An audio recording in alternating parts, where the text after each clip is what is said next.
Olá, seja muito bem-vindo ao podcast da Faculdade PGS, o IPGS Conecta.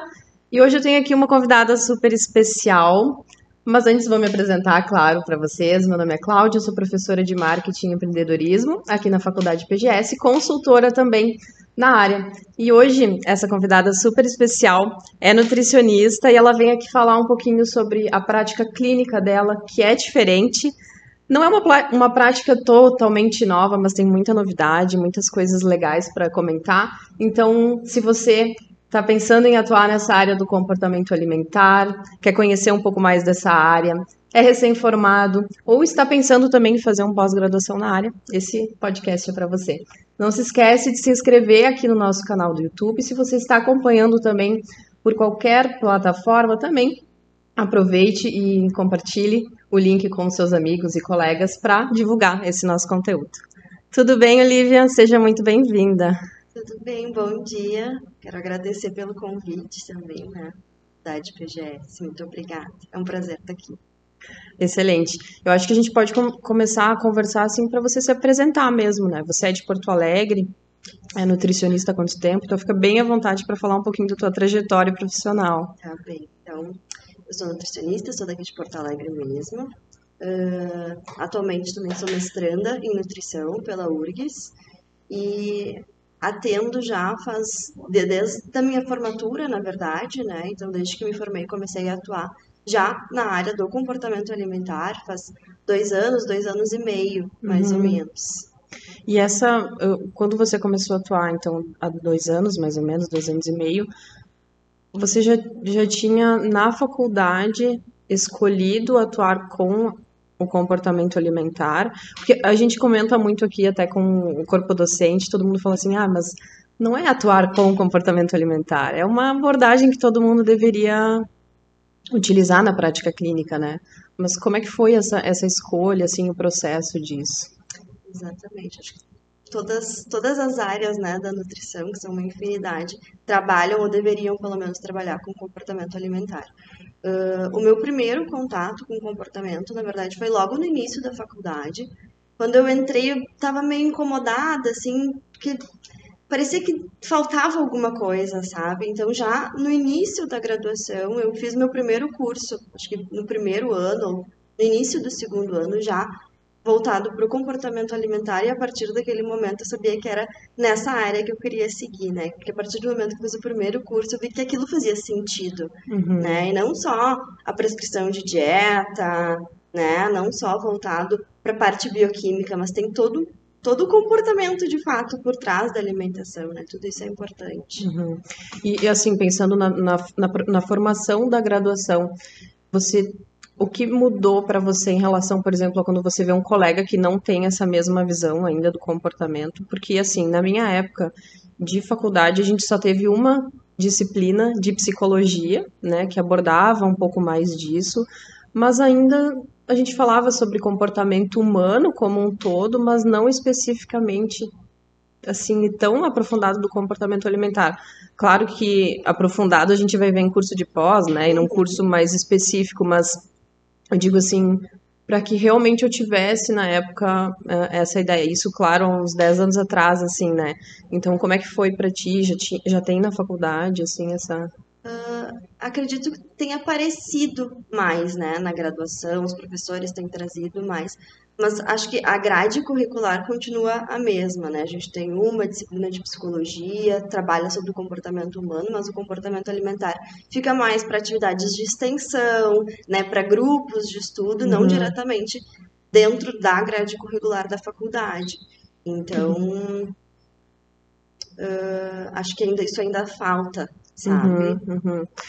Eu sei, assim, falando por mim, assim, que foi uma das coisas, até a gente teve um evento aqui, né, que foi justamente para falar da experiência do comportamento alimentar, que foi uma das coisas, assim, que se eu tivesse, obviamente que já existia, mas se eu tivesse descoberto na época da graduação, eu acho que eu seria uma profissional da prática clínica muito mais bem realizada na época que eu estava atuando, né, na prática clínica. Então, foi talvez por minha falha não ter descoberto, né, essa ciência, mas eu acho que faz muita diferença, assim.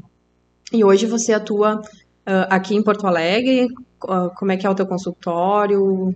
Quais são, tipo, mas eu acho que seria interessante até falar para quem está nos acompanhando assim, o teu público-alvo, né? Para entender quem é esse público que busca esse tipo de atendimento.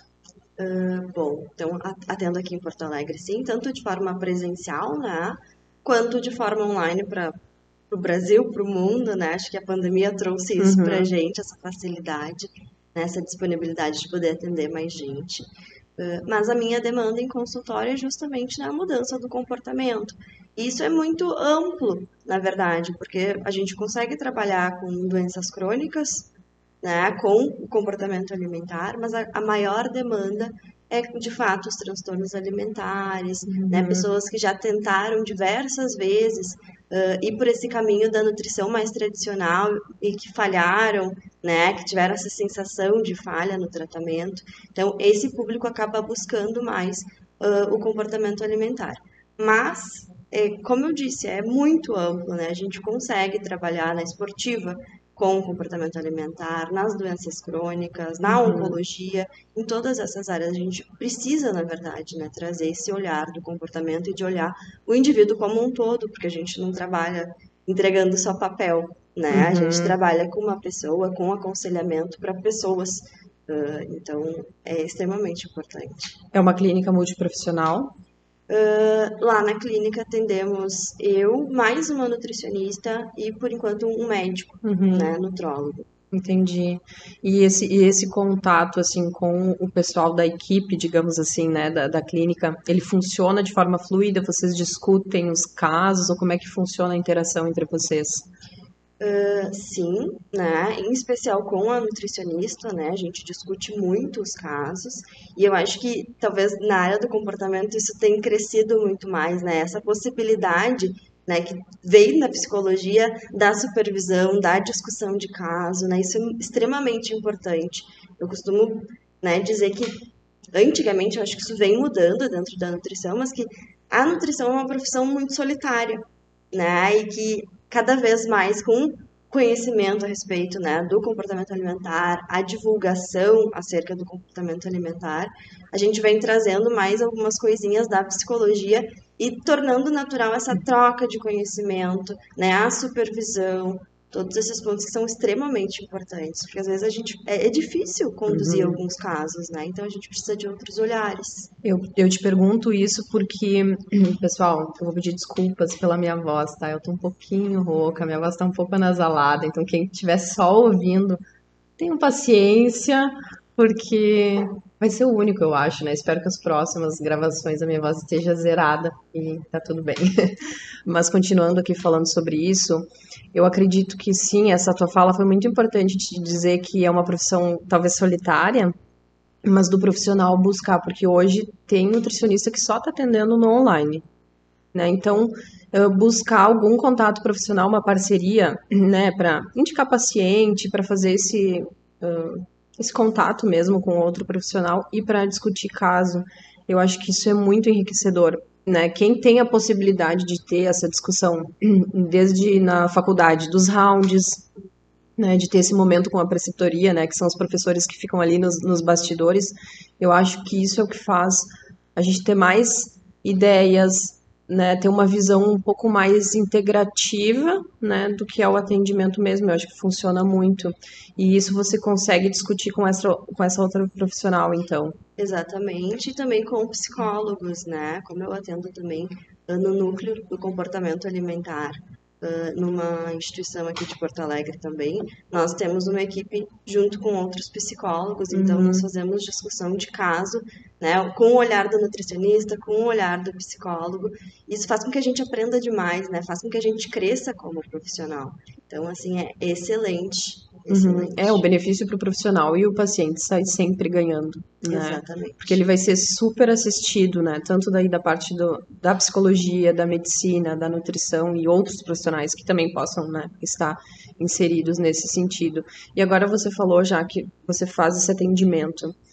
Como é que é na prática esse atendimento? Porque, assim, quando eu conheci o comportamento alimentar, eu tinha muito essa dúvida, tá, mas e na prática? Porque eu saí com a mentalidade, né? Tem pessoas que ainda estão saindo da faculdade com essa mentalidade da dieta prescritiva, do atendimento prescritivo, que segue um modelo de receber o paciente, fazer a anamnese, fazer o exame, né, físico ali, o exame, né, da nutricional, na verdade, e em seguida já dar um retorno para o paciente e assim, vai paciente, segue isso aqui que eu disse para fazer e que na verdade, né, tem muito disso ainda. O que não é errado em alguns casos, é importante ter, mas como é que é então o teu atendimento?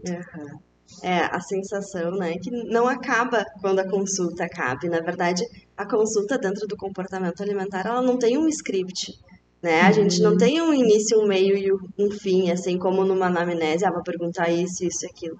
Não, né? Acho que um ponto mais importante da consulta voltada para o comportamento é a escuta, né? Então, tu tem que estar muito atento e cada detalhe que o paciente te disser, tu vai, opa, não, mas a gente pode entrar um pouquinho aqui, né? Então, e aí tu vai desenvolvendo, às vezes, claro, tu pode ter uma ideia, não, nessa consulta eu vou trabalhar com o paciente determinado assunto, mas ele vai chegar com uma demanda completamente diferente, né? E lá se vai o teu planejamento. Então, faz parte do atendimento isso também, né? Acho que é uma espécie de resiliência, né, que o profissional vai desenvolvendo, de entender que não existe um script, a gente vai seguir conforme a demanda do paciente. Às vezes, claro, vai ter algum assunto que a gente vai precisar tratar um pouquinho antes, mas normalmente quem conduz a consulta é o paciente, né, em termos de assunto a ser trabalhado, de demanda. Entendi, então eu poderia dizer que é muito parecida com uma sessão de um psicólogo, assim,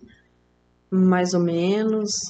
Acho que assim, a gente usa muito, né, do conceito da psicologia, mas esse é um ponto importante de ser falado até, porque o terapeuta nutricional, né, o nutricionista que trabalha com comportamento alimentar, ele não é um psicólogo. Perfeito. Né? Então, e esse é um ponto extremamente importante, que o paciente, ele esteja em acompanhamento, inclusive psicológico, né? Porque a gente tem esse contato direto com outro profissional que acompanha ele. Para que daqui a pouco, bom, algum assunto surgiu, não é da minha capacidade, né, como nutricionista, de resolver, bom, vou informar o paciente que ele precisa levar isso para terapia, ou daqui a pouco vou entrar em contato com o psicólogo e dizer, ó, isso apareceu em consulta, é importante de ser trabalhado porque está repercutindo na alimentação desse paciente.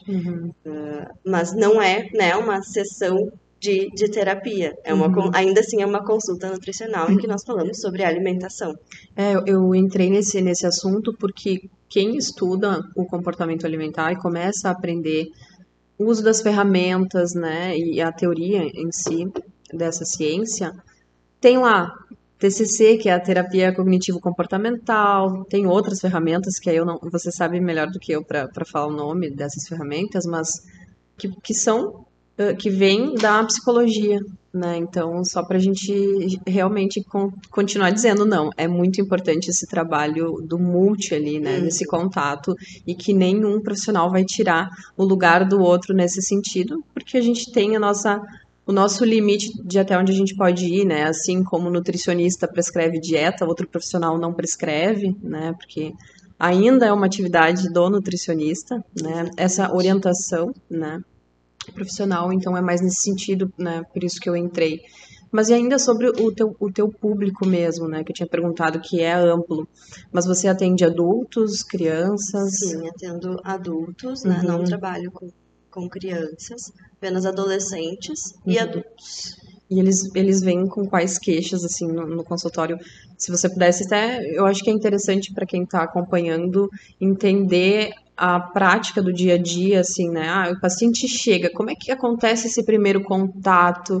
Ele já conhece o teu modelo de trabalho ou tem que ter uma apresentação, né, em algum momento? Como é que funciona toda essa organização? Bom, isso varia, né, claro, de profissional para profissional. Eu gosto sempre de apresentar e de deixar bem claro como é que funciona o atendimento, até para o paciente já quando se resolver, né, iniciar o tratamento, já ter uma noção de onde é que ele está entrando, como é que é o território, né, como é que funciona. Porque tem alguns pontos extremamente importantes. Que o tratamento no comportamento alimentar, ele não é de curto prazo, né? É um tratamento de médio a longo prazo. Então, o paciente ele precisa estar sabendo que a gente não vai conseguir resolver uma demanda de anos, né? De um comportamento, de um hábito que ele tenha em uma semana, né, em um mês. Isso precisa de mais tempo.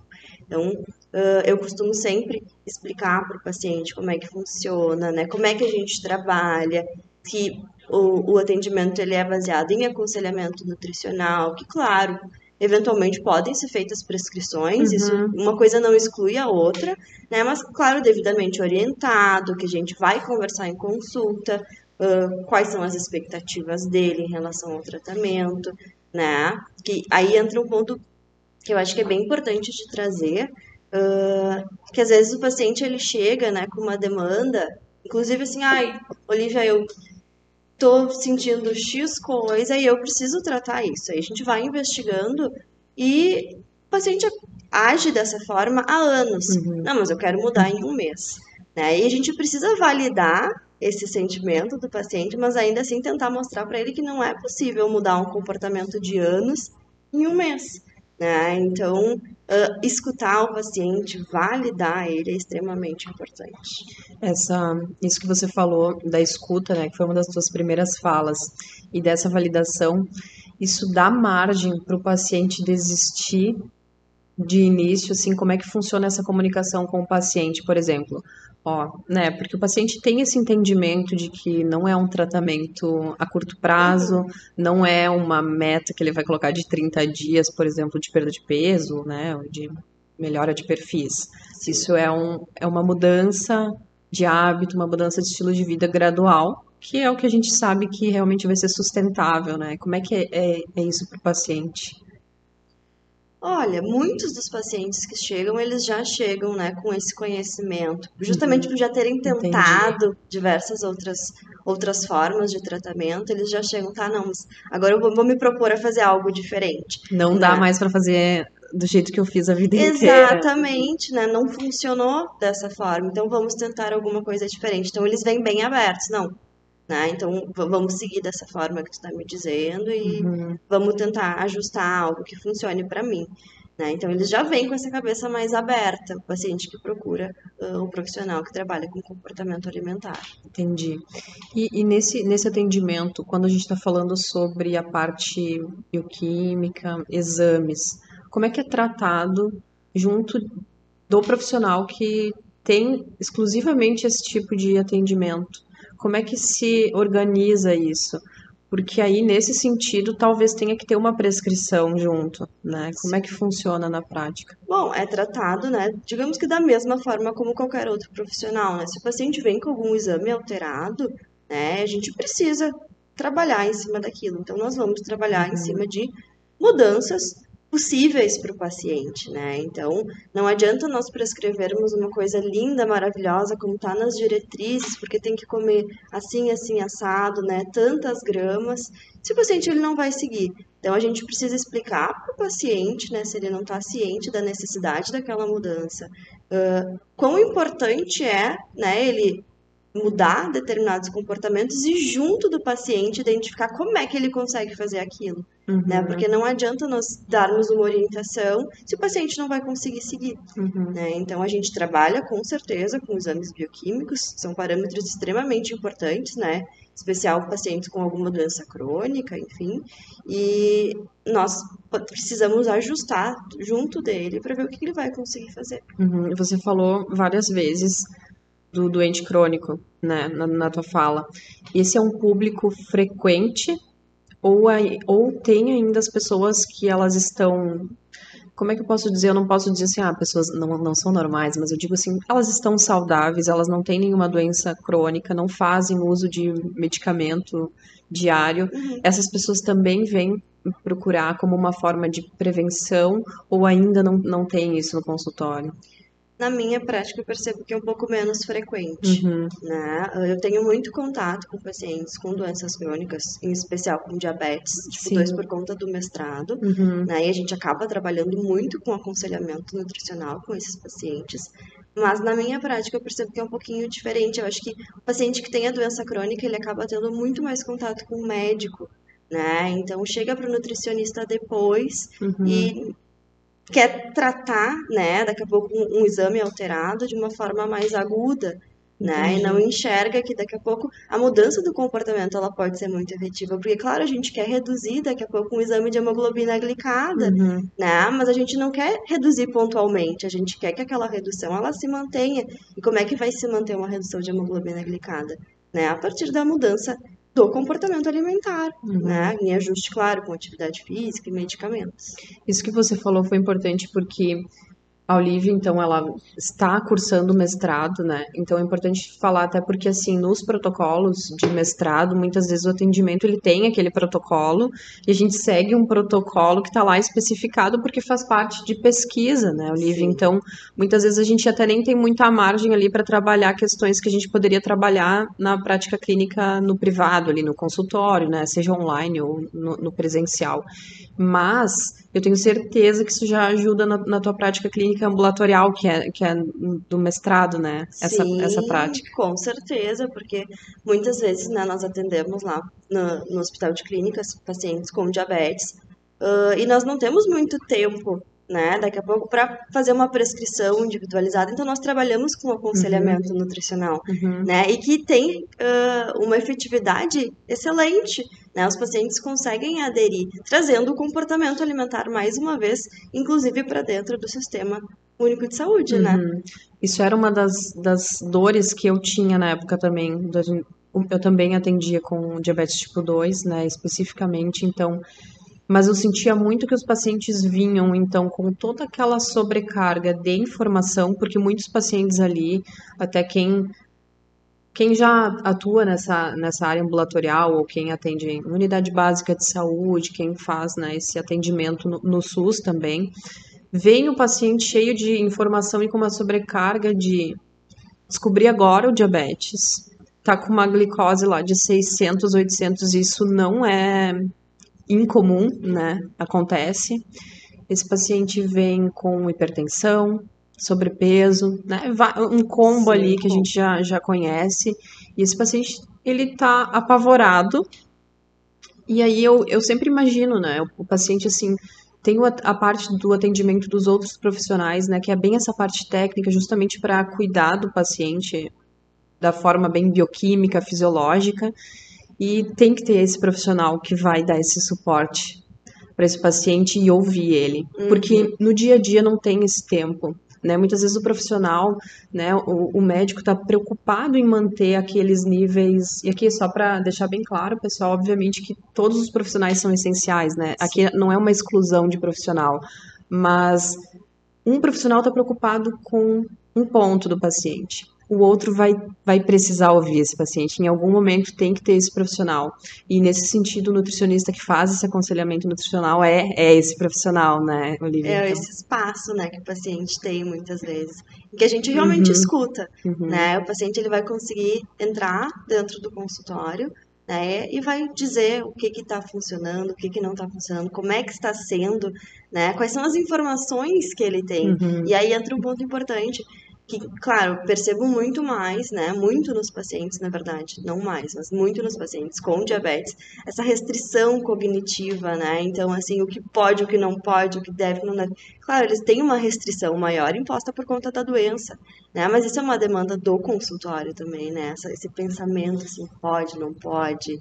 E trabalhar isso, né, requer um pouquinho mais de tempo, de escuta, né, do aconselhamento por sessão, para mostrar para o paciente que ele pode daqui a pouco comer alguma coisa que ele achava que não pode, mas que a gente precisa trabalhar a condição, né, o momento, a situação. o que a gente tem hoje de diretriz, até específica do diabetes, né, do tipo 2, é que a alimentação ela é alimentação saudável para a população brasileira como um todo, né, para a Exatamente. população em geral.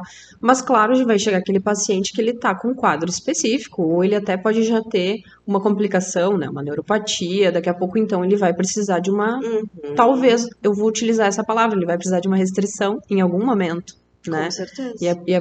É preciso entender isso também. Mas, no geral, esse paciente, como você muito bem disse, ele está preocupado, ele já chega no consultório. Ah, mas tal fruta eu não posso comer, né? Eu não posso comer banana, né? Eu não posso comer manga, né? E aí já começa por aí, e o papel do profissional. Eu já falei isso em outro momento, Olivia, mas o papel do profissional, assim, é é ter a disposição. Eu uso muito essa palavra porque o profissional precisa estar disposto a fazer essa educação nutricional de fato. A gente aprende muito isso na graduação, né? Essa educação nutricional. Tá, mas como é que é essa educação? É isso, é ajudar o paciente a entender mesmo, é ter esse espaço para que, se o paciente sai, eu acredito que se o paciente sai da consulta com uma informação desmistificada ou algo assim, já é super válido, né? Isso acontece muito contigo também? Muito, muito, porque muitas vezes o paciente escuta em um lugar que ele não pode comer aquilo. Daí ele vai na internet e ele descobre que ele pode. Aí ele vai ver e ele não pode comer não sei o quê. Então, ele chega com tanta informação, né, de tantos lugares diferentes que o paciente já não sabe nem o que vai fazer, né? Então, o que que eu posso, o que que eu não posso, como, não como. Então, a gente tem esse espaço dentro da consulta justamente para trabalhar essa educação nutricional. Não, mas vamos lá. Por que que se diz isso? Né? Por que que diz que daqui a pouco não pode comer beterraba? Né? Não pode comer banana? Não, então vamos dar um passinho para trás, deixa eu te explicar. E aí o paciente, nossa, então eu posso comer? Sim, tu pode comer. Né? Dá um alívio. Exatamente, exatamente. É a questão da orientação e da informação muito bem passada na voz do paciente. É falar como ele precisa ouvir, né? No tom de voz, na linguagem do paciente, né? Eu acho que o comportamento alimentar traz muito isso também, né? Exatamente. Se o paciente ele vem com uma linguagem mais informal, é se aproximar dele com uma linguagem informal também. E se o paciente já tem um conhecimento técnico, é utilizar o nosso conhecimento técnico, né? Exato. Então faz parte. Eu queria ainda te perguntar, Olivia, eu até anotei aqui para eu não esquecer. Sinais de alerta que acontecem na consulta, assim, que possivelmente, assim, olha, talvez isso seja um transtorno ou isso é um risco para um transtorno. Quais são esses sinais na consulta? Olha, temos alguns, né? A gente poderia elencar do menos complexo para o mais complexo, mas eu acho que todos os sinais são importantes, né? E a gente tem que estar justamente ouvindo o paciente para identificar. Mas assim, quando o paciente não tem outra forma de regular as emoções que não seja utilizando a comida, né? Isso é um indicativo bem importante. Daqui a pouco algum traço, né? Alguma investigação mais a fundo que a gente precisa fazer. Aquele paciente que evita, que não comparece a eventos sociais porque vai ter comida envolvida, né? Ou que faz períodos muito grandes de restrição, né? Ou então a própria purgação, né? Métodos compensatórios após a ingestão alimentar, a preocupação excessiva com o corpo, né? Então, às vezes o paciente ele vai chegar no consultório dizendo que quer emagrecer, né? E eu acho que dentro do consultório do comportamento alimentar, a gente precisa investigar muito bem essa fala do paciente. Tá, tudo bem, né? Não é um problema querer emagrecer, mas vamos entender de que forma que tu pensa em fazer isso, por que, né, essa necessidade de perder peso, né? O que que tu já tentou? Então, investigar a fundo. Às vezes, o paciente, a demanda do paciente de perda de peso não é só aquilo, né? Então, às vezes pode começar nessa simples fala. Não, eu vim aqui porque eu quero perder peso. Tá, então me conta um pouquinho mais sobre essa tua perda de peso. Entendi. E aí a gente começa a entender toda essa dinâmica da consulta que realmente não vai ter um protocolo para se seguir, né, Olivia? Exatamente, vai acontecendo, né? Perfeito. Eu acho que a gente teria muito para falar ainda sobre a prática clínica. Foi excelente você ter trazido um pouco da vivência. Eu acho que quem está aqui nos ouvindo e nos vendo está buscando realmente isso. Mas como é que é na vida real, né? Quem ainda não teve a oportunidade, quem está na graduação e ainda, né, segue os protocolos, porque isso faz parte desse momento de conhecimento, né, de estar na faculdade, mas para conhecer essa vivência. Então foi excelente. Agradeço muito a tua participação aqui, né, de ter trazido essa tua vivência da prática clínica e fica bem à vontade agora para falar para o pessoal, assim, onde eles podem te seguir, aonde você atende, divulga tuas redes sociais, fica bem à vontade. Tá bem, então eu que agradeço mais uma vez pelo convite. Foi um prazer, né, estar aqui conversando sobre esse tema que eu acho que realmente, né, rende horas de conversa. A gente tem muita coisa para falar. Então, muito obrigada. E para me seguir, tô no Instagram, né, @oliviacoller, com 2 R's no final. E atendendo aqui em Porto Alegre, é só jogar o meu nome no Google, né, Olivia Garbin Coller, que tem as informações, né, tanto de local de atendimento, quanto telefones para contato, pelo próprio Instagram também tem essas informações. Obrigada, Olivia, pela tua participação. Então, quem quer saber um pouco mais do trabalho da Olivia, né, entre em contato com ela via rede social e também via contato direto do consultório, né, para entender um pouquinho dessa vivência bem para a prática clínica que envolve doença crônica e comportamento alimentar. Muito obrigada por você ter participado desse momento aqui conosco. Espero que você tenha gostado muito desse conteúdo. Aproveita, se você não se inscreveu ainda no nosso canal, se inscreve no nosso canal, se inscreva no nosso canal. Deixa aqui nos comentários quais são as sugestões de conteúdo que você gostaria de ver por aqui também, para a gente poder trazer mais profissionais incríveis aqui para poder deixar esse nosso conteúdo ainda mais completo. Muito obrigada e até a próxima. Tchau, tchau.